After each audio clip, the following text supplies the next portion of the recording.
क्या लगता है जिस तरह से आप सहनी समाज के नेता हैं और आपके जो समाज से आते हैं मुकेश सहनी, वो भी एक बड़ी लीडर है, तो जातीय समीकरण कहीं ना कहीं तोड़ती है। तो हर स्थिति में आपकी समाज के लोगों को किस तरह के झुकाव है, मुकेश सहनी की तरफ या भाजपा में, क्या कहें? बात तो सही है कि सामाजिक समीकरण और जाति के नेता जो भी यहाँ हैं सिर्फ अपने और अपने परिवार के सुख सुविधा के लिए जाति का इस्तेमाल करके सत्ता पे बैठना जैसा इसलिए नहीं होगा कि हमारा समाज भी चाहता है कि हमारे बच्चे आगे बढ़ें, पढ़े लिखें, स्वच्छ वातावरण में रहें। इसलिए सहनी समाज जो है एनडीए के साथ, विकास के साथ है और हम अपने समाज।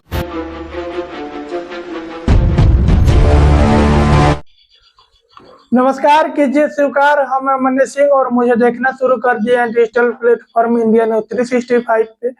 इस वक्त हमारे साथ बातचीत करने के लिए बीजेपी के नेता संजय चौधरी जी हैं और जानने का प्रयास करें इनके विधानसभा में इस बार किस तरह की लहर है और इस हरसिद्धि विधानसभा जीतने के लिए इन्होंने किस तरह से अपना पहल कर रहा है। सबसे पहले हमारे चैनल में आपका स्वागत है। बहुत बहुत धन्यवाद, आपको भी बहुत बहुत बधाई एवं शुभकामना।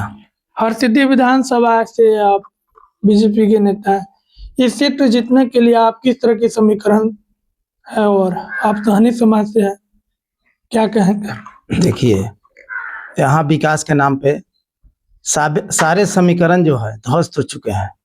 समीकरण ऐसे तो जातीय समीकरण बिहार और यूपी के चुनाव में देखने को मिलता है, लेकिन यहाँ से जो माननीय विधायक हैं कृष्णनंदन पासवान जी, उनके विकास और व्यवहार के चलते सारे समीकरण ध्वस्त हैं। सभी समाज के लोग अपना आशीर्वाद दे रहे हैं और निश्चित रूप से माननीय विधायक जी इस चुनाव में, पिछले चुनाव हम लोग 16,000 मत से चुनाव जीते थे, लेकिन अब की बार के चुनाव में रिकॉर्ड मत से लगभग 40,000 मत से हम लोग चुनाव जीतने जा रहे हैं। उनका विकास, उनका सरल व्यवहार बहुत ही अच्छा और विश्वसनीय है। क्या लगता है जिस तरह से आप सहनी समाज के नेता हैं और आपके जो समाज से आते हैं मुकेश सहनी, वो भी एक बड़ी लीडर है, तो जातीय समीकरण कहीं ना कहीं तोड़ती है। तो हर स्थिति में आपकी समाज के लोगों को किस तरह के झुकाव है, मुकेश सहनी की तरफ या भाजपा में, क्या कहेंगे? देखिए, बात तो सही है कि सामाजिक समीकरण और जाति के नेता जो भी यहाँ हैं सिर्फ अपने और अपने परिवार के सुख सुविधा के लिए जाति का इस्तेमाल करके सत्ता पे बैठना चाहते हैं, लेकिन वैसा इसलिए नहीं होगा कि हमारा समाज भी चाहता है कि हमारे बच्चे आगे बढ़ें, पढ़े लिखें, स्वच्छ वातावरण में रहें। इसलिए सहनी समाज जो है एनडीए के साथ, विकास के साथ है और हम अपने समाज के तमाम माताओं, बहनों, बुजुर्गों, बच्चों, नौजवान बच्चों से हम आग्रह करेंगे कि विकास के नाम पे, अपने बच्चे के भविष्य के नाम पर, जिससे आपका बच्चा अगर कुछ होता है, गड़बड़ होता है, यहाँ पे अगर महागठबंधन की सरकार बनती है तो आपके बच्चे आपसे सवाल करेंगे कि आपने क्यों विकास को क्यों ठुकराया, क्यों आप 15 साल 20 साल पीछे की जो सरकार थी उसको पुनः लाने का काम किया।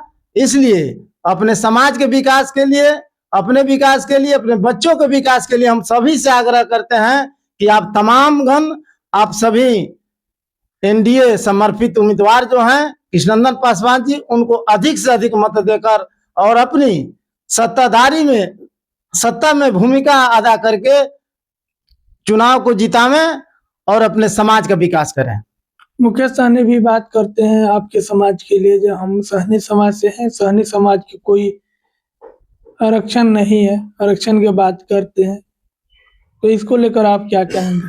आरक्षण वो मांग रहे हैं, आरक्षण अनुसूचित जाति या अनुसूचित जनजाति, लेकिन अनुसूचित जनजाति में हम लोग जाएंगे तो ये मात्र 1% का उसमें जो है रिजर्वेशन है, आरक्षण है। लेकिन अभी हम लोग अति पिछड़ा समाज से हैं और अति पिछड़ा में अभी हम लोग हैं। अति पिछड़ा का 27% आरक्षण है। तो बताइए 27% आरक्षण हमको चाहिए या 1%? तो हम तो जहाँ हैं वहां बहुत अच्छे हैं।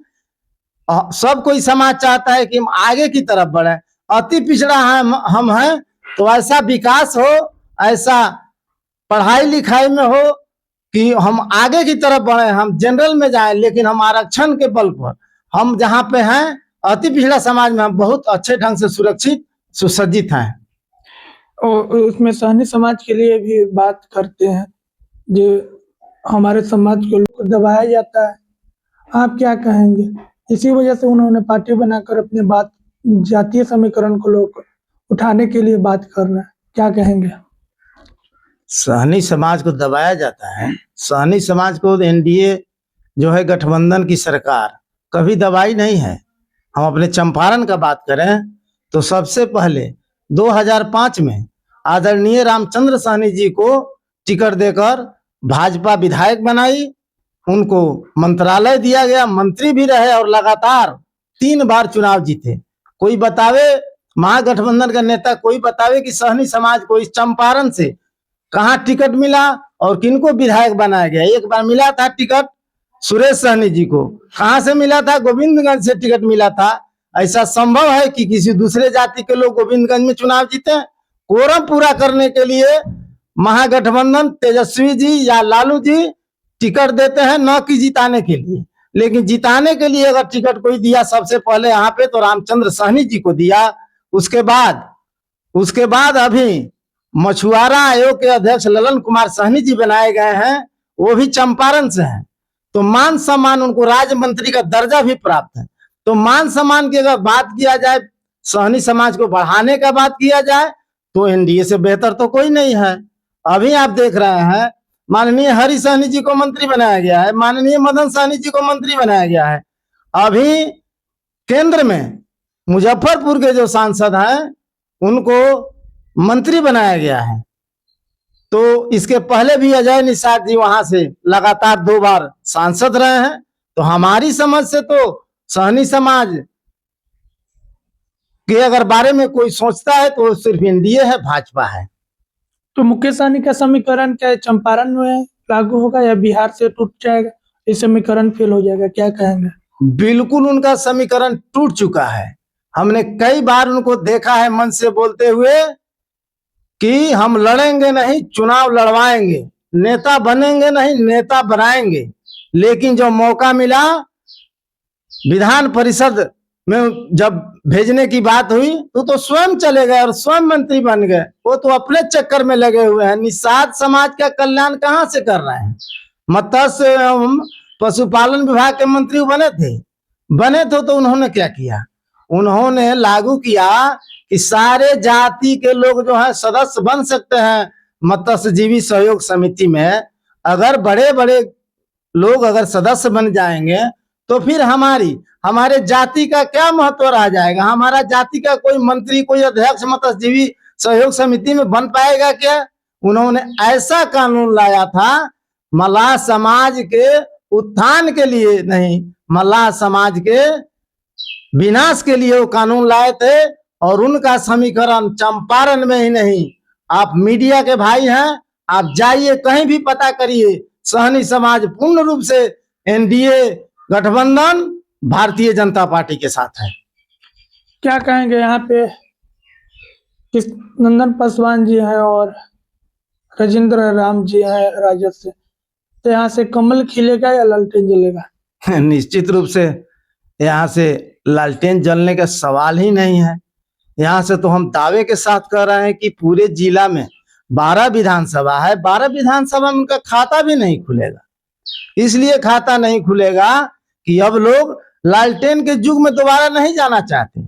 हम 95 से सक्रिय राजनीति में हैं और 95 से लेकर 2005 तक का हमने शासनकाल उनका देखा है। उस शासनकाल में तो चलना मुश्किल था, दूभर था, सड़क नहीं थी, बिजली नहीं थी, कानून व्यवस्था चौपट था हम लोग 6 बजे शाम तक हर हालत में घर आ जाते थे। अगर घर नहीं आते थे तो लोग को, घर के परिवार को चिंता होता था कि हम कहाँ रह गए। मजबूरन हमको, अगर हम किसी काम से कोटवा गए, अगर कोटवा से हमको लेट हो गया तो निश्चित रूप से हम कोटवा में ही रह जाया करते थे। घर वापस आने की हमको न हिम्मत थी, न घर के लोग सलाह देते थे। तो पुनः हम लालटेन युग में जाना नहीं चाहते। आप देख रहे हैं अब सब युग हो गया, आधुनिक युग हो गया। आधुनिक युग में बल्ब की आवश्यकता है, टेक्नोलॉजी की आवश्यकता है। हम पुनः उस राज में वापस जाना नहीं चाहते। तो ये संजय चौधरी जी थे और विवाह के अंदाज में आप प्रतिक्रिया सुने हैं।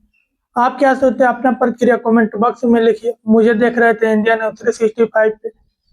देखने के लिए आप तमाम दर्शकों को बहुत बहुत धन्यवाद।